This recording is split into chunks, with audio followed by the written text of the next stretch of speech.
So there is a wrong way in guarding your heart. And that's number one is fear. Okay, so let's take a look at fear and what that means.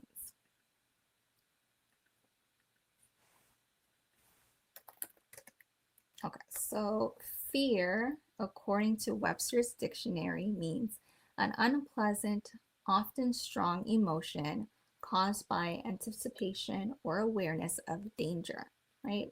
It's an instance of emotion, right? So basically, we're perceiving danger or we're expecting evil, and that's what fear pretty much is, right? But let's look at what God says when it comes to fear.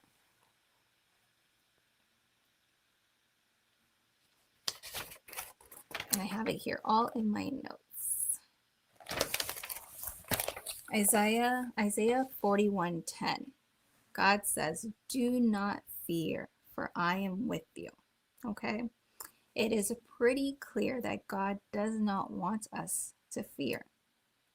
And if we are fearing, if we are scared about, someone's going to break our heart again, we're going to go through another heartbreak. Therefore, fear should not be guarding our hearts. 2 Timothy 1:7 says, "For God gave us a spirit not of fear." Again, fear does not come from God. So if we are guarding our heart with fear, then we know we have a different spirit guarding our heart. We know that God doesn't want us to guard our heart with fear. Okay? So I can give you an example of how fear guarded my heart, and not even in a romantic sense, but just with people in general. So I remember I had a friendship breakup. It was painful, it was terrible. I grieved it, but there was someone that was connected to my ex friend, and I assumed and thought that this person wouldn't want to keep me as a friend just because of the situation, which I'm pretty sure this person heard about. So I started to become distant, and I actually cut this person off way ahead of time before they even cut me off. I'm like, you know what? I can't deal with this.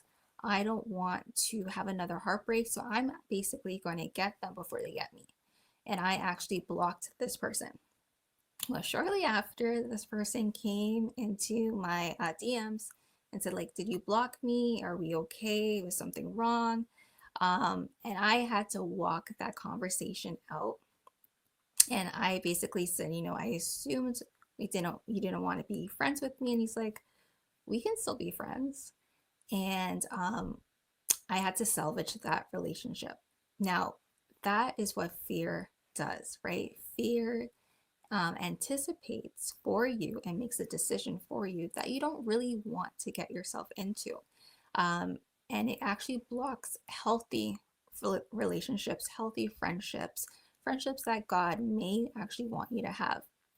So that is an example where, because my heart was broken in a friendship sense, I was guarding my heart and I said, you know what? I don't need you. I don't need you. Just because, again, thinking the worst, thinking that this person has a certain view of me, and not wanting to go through a heartbreak, not wanting to have an awkward situation. And I ended up having an awkward situation because he was like, why did you block me? Did I do something? So that is an example. Okay. Another example, something that we do not want to do when it comes to guarding our heart, is operate in pride. We don't want pride to guard our heart. So what is pride? James 4:6. Before we get to James 4:6, I could have easily went and said, you know what? My heart was broken by this guy. I am healed now. I'm walking with God. I don't need a man, right? And we've heard, it's out there on social media where you're like, you know what? I'm good as being single. I don't need anyone. I don't need any friends. They've let me down. I can do this all by myself, right? And that's actually pride, because we know that God loves relationships, right? That is a commandment to love one another, right? As Christ loves us. And therefore, he wants us to be in community. He wants us to be united. We are a church, we are his body, and we can't function by ourselves. We're not meant to isolate, we're not meant to do life alone. We need people, right?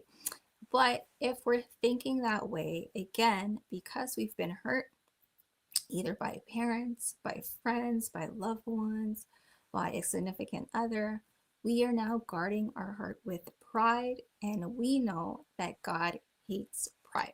And if you don't know, I'm going to read James 4 and 6 for you.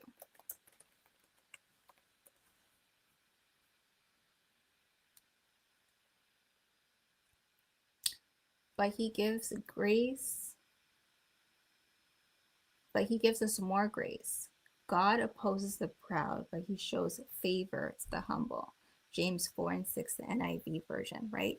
So when we are operating in pride, we are actually coming against God. Whether we realize it or not, God opposes us, right? We don't want to guard our heart with pride, and we don't want to guard our heart with fear. So if you know that is guarding your heart, you are doing it all wrong.